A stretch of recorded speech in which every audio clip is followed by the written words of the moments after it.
Good afternoon. अभी कुछ दिन पहले मैं एक पेरेंट्स और स्टूडेंट्स का एक सेशन ले रहा था। स्पेशली उन बच्चों का सेशन ले रहा था जिन लोग बच्चों के एग्जाम में मार्क्स कम आते हैं, जिनकी परफॉर्मेंस उतनी अच्छी नहीं चल रही थी जितनी चलनी चाहिए। और मैं पढ़ाई करने के तरीके के बारे में बता रहा था कि पढ़ाई कैसे करनी चाहिए और पेरेंट्स को कैसे घर पे सुपरवाइज करना चाहिए।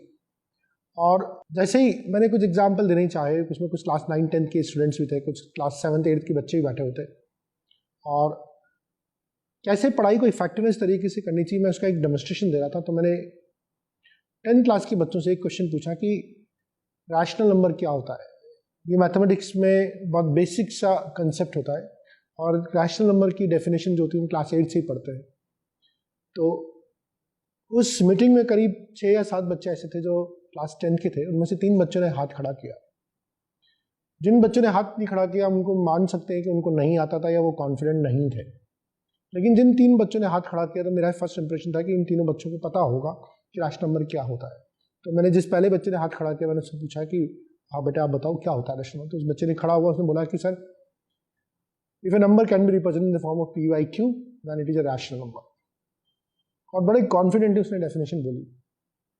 ये डेफिनेशन पूरी तरह से करेक्ट नहीं है, इसमें कुछ गलतियां हैं। और अगर आप इस डेफिनेशन को एग्जाम में लिखते हैं तो आपको नंबर हो सकता है कि 0 मिले, आपको नंबर मिले ही नहीं इस डेफिनेशन में।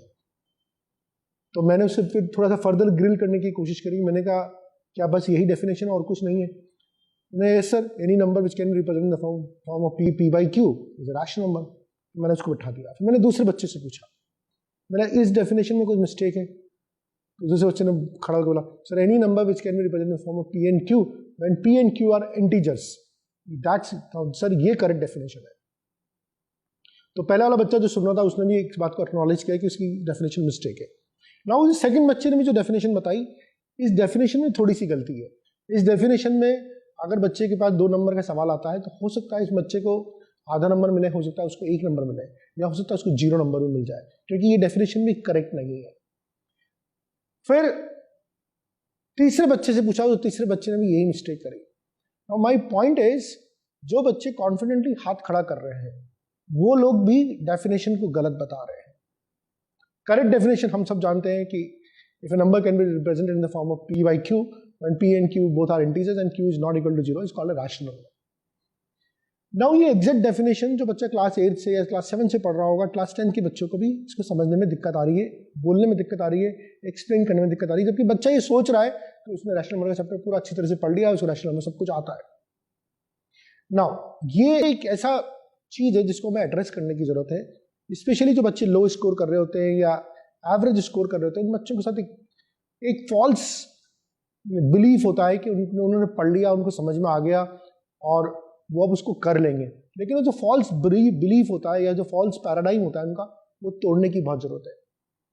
कई बार एज ए पेरेंट आपने ऑब्जर्व किया होगा, मैं भी अपने घर पे ऑब्जर्व करता हूँ, मैं अपने बच्चों को बोलता हूँ कि बेटा तूने आज का होमवर्क कर लिया कि कर लिया, कि तूने रिवाइज कर लिया कि कर लिया पापा, एग्जाम की तैयारी होगी पापा।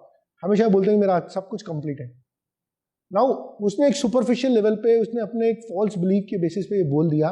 मैं ये नहीं कह रहा कि वो झूठ बोलने की कोशिश करा, पर उसका एक बिलीफ है कि उसने पढ़ लिया और उसको समझ में आ गया। पर आप जैसे उससे कोई काउंटर क्वेश्चन करते हैं, मैं खुद जब घर पे काउंटर क्वेश्चन करता हूँ, अच्छा बेटा तूने ये चैप्टर पढ़ा, सेल पढ़ा, अच्छा ठीक है, define me cell, what is cell, कितने तरह की होती है सेल्स, क्या क्या डिफरेंशिएशन होता है। तो बच्चे कहीं ना कहीं अटकना शुरू कर देते हैं, तो एक सेंस ऑफ अलार्म जनरेट होता है और मैं उससे फिर बोलता हूँ बेटे अब तो दोबारा इस चैप्टर को पढ़, फिर मेरे पास वापस आ। वरना उसने आधे घंटे में 1 घंटे में चैप्टर पढ़ा, उसने अज्यूम कर लिया, उसको समझ में आ गया। अब अगर उसी अजम्पशन से वो अगले दिन जाके एग्जाम में अपीयर होता है तो उसके नंबर बहुत कम आएंगे। लेकिन अगर आप एक चेकिंग मैकेनिज्म लगाएंगे, आप बच्चे से कुछ क्रॉस क्वेश्चन करेंगे, तो आपको समझ में आएगा कि बच्चे के लर्निंग में गैप से साथ साथ उस बच्चे को भी समझ में आएगा, उसको भी फीडबैक जाएगा कि मैंने जो पढ़ा था वो सही तरीके से नहीं पढ़ा था, मुझे दोबारा पढ़ने की जरूरत है। पर अगर हम इस प्रैक्टिस को एज ए पेरेंट या एज ए टीचर हम इसको इंटरवेन नहीं करेंगे तो बच्चा उसी फॉल्स बिलीफ से बड़ा होता जाएगा, मुझे सब समझ में आ रहा है, लेकिन एक्चुअली में उसको कंसेप्ट समझ में नहीं आया, समझ में आया तो गलत समझ में आया, और उसी गलत कंसेप्ट से लेके वो हर चीज को विजुअलाइज कर रहा है। यानी कि एक बार एक गलती होने का मतलब है फर्दर भी बहुत सारी गलतियां हो जाएगी उससे। तो इसलिए जब बच्चा लर्निंग स्टेज में है, 7th-8th क्लास में ही है, तब आप एक चेकिंग मैकेनिज्म डेवलप कीजिए कि बच्चा अगर बोलता है मेरे को आ गया समझ में, आप उससे जरूर पूछिए बेटा इसका मतलब क्या होता है, ये क्वेश्चन मेरे सामने करके दिखा, ये कंसेप्ट की डेफिनेशन बता के दिखा, मुझे ये फॉर्मूला ड्राइव करके दिखा।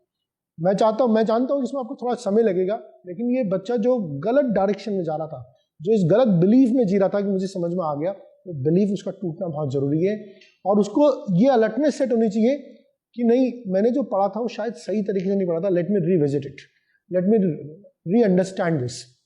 और ऐसे बहुत सारे बच्चे होते हैं जो इस बिलीफ में रहते हैं कि उन्हें समझ में आ गया, और जब वो एग्जाम देते हैं तो नंबर कम आते हैं, और फिर एक इंट्रोस्पेक्शन जो होना चाहिए था वो नहीं होता। बच्चा पढ़ता तो बहुत है लेकिन नंबर नहीं आते।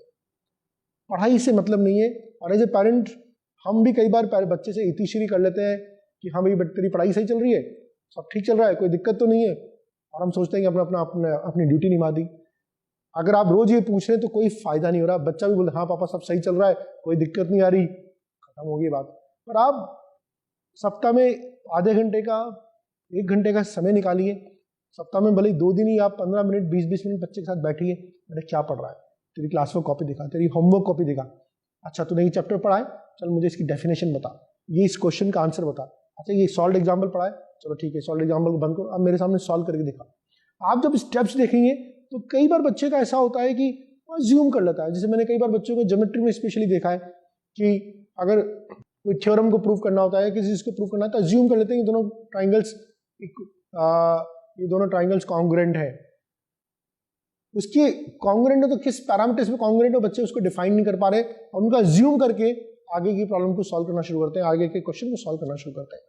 तो स्टेप्स में clarification at every stage is very much required. कई बार बच्चे जो अज्यूम कर लेते हैं उसकी वजह से उनके कंसेप्ट गलत डेवलप जाते हैं, और यहाँ पर पेरेंट का रोल बहुत इंपॉर्टेंट है। तो अपने बच्चे को रेगुलर चेक कीजिए, रेगुलर उसे क्रॉस क्वेश्चन कीजिए, और उस क्रॉस क्वेश्चन करने से ये होगा कि आपको अपने बच्चे की रियलिस्टिक सिचुएशन के बारे में आइडिया रहेगा, और एट द सेम टाइम बच्चे के पास भी ये फीडबैक जा रहा होगा और उसका भी करेक्शन हो रहा होगा कि मैं कोई भी चीज़ अज्यूम नहीं करूँ, ठीक है ना, मुझे चीज़ अच्छी तरह समझनी है।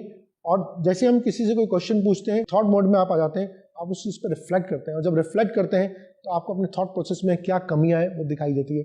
इसलिए क्रॉस क्वेश्चनिंग बच्चे एज ए पेरेंट के लिए तो बहुत इंपॉर्टेंट है कि अगर आपके बच्चे की परफॉर्मेंस बहुत अच्छी नहीं आ रही है तो आप उसे क्रॉस क्वेश्चन मोड में आइए, और क्रॉस क्वेश्चन मोड जितना जल्दी बच्चे की क्लास में शुरू हो सके उतना उसके लिए अच्छा होता है। धन्यवाद।